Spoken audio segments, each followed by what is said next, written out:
Whichever way you judge me has absolutely no impact on me because I'm completely stoned. So I have not given this privilege to anybody that somebody can make me happy, somebody can make me unhappy. Any moment we could be doing something wrong, so we listen to everybody. But what they say will not determine how I am.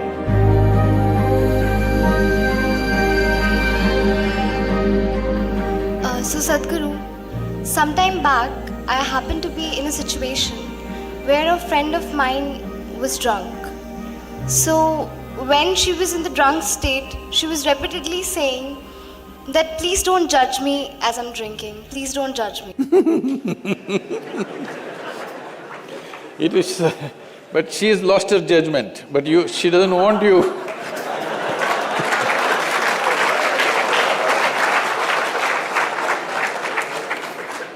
So my question is, whether it is alcohol or not, in life, why are we so apprehensive about being judged by others?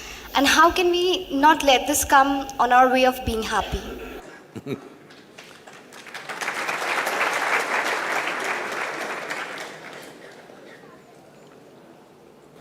Look at me.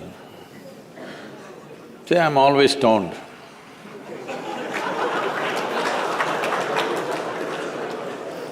Never touched a substance, but always stoned.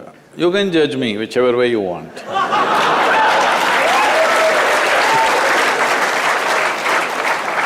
Because one thing is, I'm stoned in such a way that I have not lost my judgment at all. And at the same time, whichever way you judge me has absolutely no impact on me because I'm completely stoned.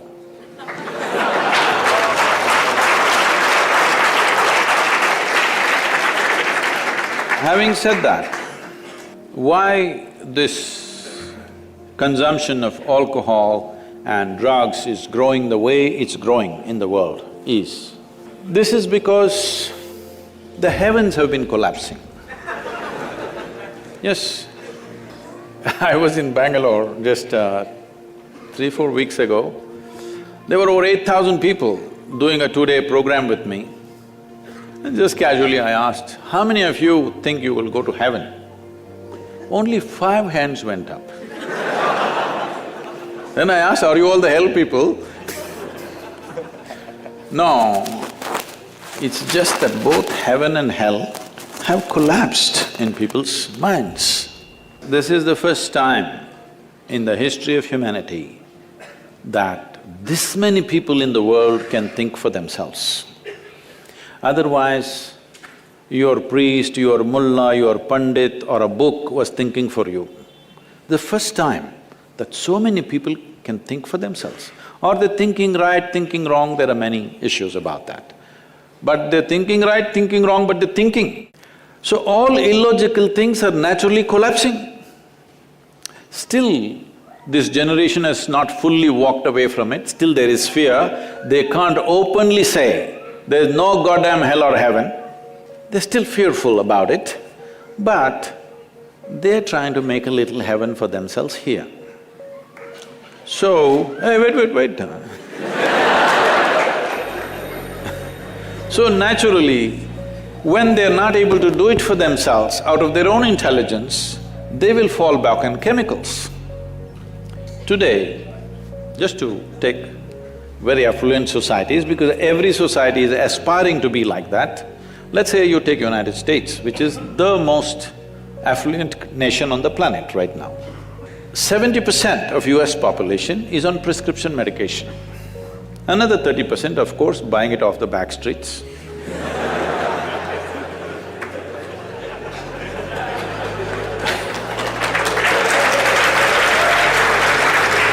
Most affluent nation, obviously affluence is not working. To be healthful, you need chemicals. To be joyful, you need chemicals. To be peaceful, you need chemicals. To be ecstatic, of course, that is ecstasy. So, I'm not even looking at it morally.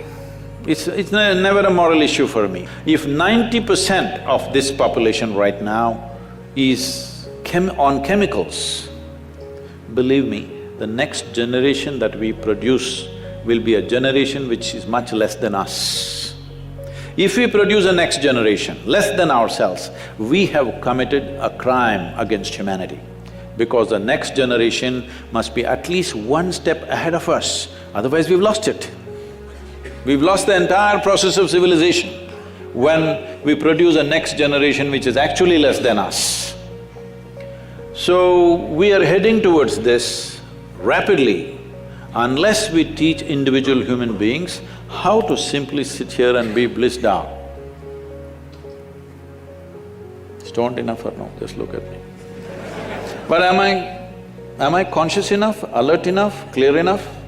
If there was a way to intoxicate yourself without losing your judgment, without losing your awareness, without losing your intelligence, it's a great thing. Intoxication is a fantastic thing. Only problem is, it takes away your judgment, it takes away your intelligence, incapacitates you.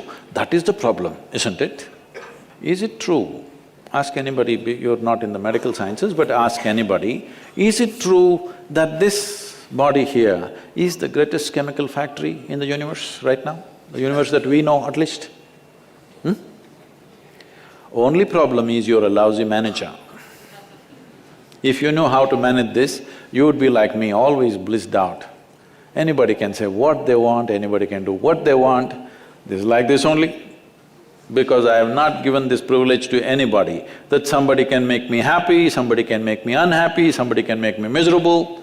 Right now, you are a consequence of other people's opinions. Where do you plan to go like this? Anybody can ruin you. You went outside, somebody told you, Shreya, you are the most wonderful human being we have seen. Then you were floating on that cloud, what number? What number? 9. Oh, in South we do 11.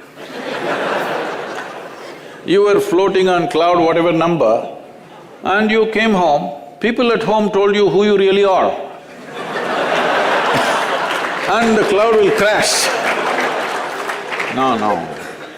It's very important that neither this way or that way, we listen to everybody because we could be doing something wrong. Hello?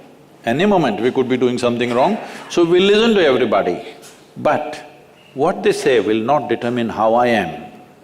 Never, ever. This you must fix and you must tell your friend when she's not drunk. Because otherwise she won't understand.